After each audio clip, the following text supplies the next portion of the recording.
जय शिवराय मित्रांनो, आज आपल्याला जात होतं अमरावतीले. मग तिथून पहिले गेलो घरापाशी, घरात गेलो युगच्या घरी गेलो, युगच्या घरून चाबी घेतली. मग निघालो धामणगाव रस्त्यानं. धामणगाव ते निंबोली. तुम्हाला रस्ता तर माहीत आहे, बहुत खतरनाक आहे. त्यानंतर बा धामणगावला पोचलो.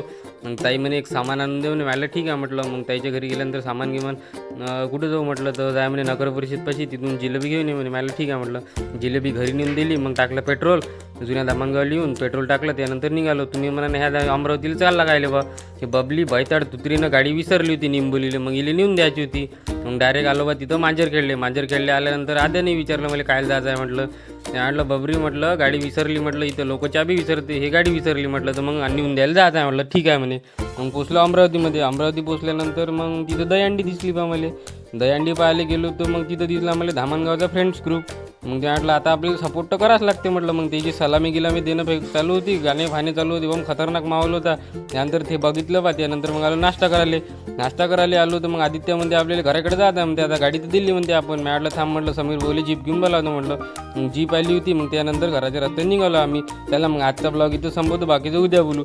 ऋषा बोलते लोगों के दिल के दरवाजे खोलते. बाय बाय, मिलते फिर.